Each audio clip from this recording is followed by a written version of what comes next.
ঘূর্ণিঝড় টাইফুনের তাণ্ডবে লণ্ডভণ্ড গোটা তাইওয়ান। একদিকে বন্যার পানিতে ভাসছে তাইওয়ানের গোটা শহর, অন্যদিকে ৯ জন ক্রুসহ নিখোঁজ হয়েছে একটি পণ্যবাহী জাহাজ। এখনও মাঝ সমুদ্রে আটকা পড়ে আছে পণ্যবাহী আরও ৫টি জাহাজ। ক্ষতিগ্রস্ত জাহাজগুলির মধ্যে ৩টি তানজানিয়ার, একটি ইন্দোনেশিয়ার, একটি মঙ্গোলিয়ার ও একটি টোগার পতাকাযুক্ত ছিল। তাইওয়ানের দক্ষিণ উপকূলে ৯ ক্রু সহ ডুবে যাওয়া একটি পণ্যবাহী জাহাজের সন্ধানে তল্লাশি চলছে।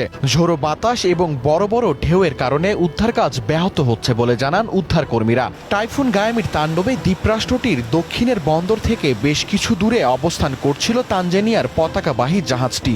ফুসান নামের ওই পণ্যবাহী জাহাজটির ৯ ক্রু সহ সবাই ছিল মিয়ানমারের নাগরিক। তাইওয়ানের প্রতিবেশী দেশ ফিলিপাইনেও ঘটেছে ভারী বৃষ্টিপাত ও ব্যাপক ক্ষয়ক্ষতির। সেখানে ডুবে গেছে তেলবাহী একটি ট্যাঙ্কার। ডুবে যাওয়া ট্যাঙ্কারটিতে ছিল প্রায় ১৫ লাখ লিটার জ্বালানি।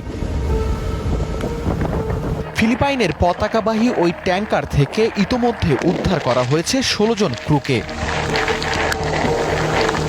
বার্তা সংস্থা রয়টার্সের তথ্য মতে ২৪ জুলাই মধ্যরাতে ঘণ্টায় প্রায়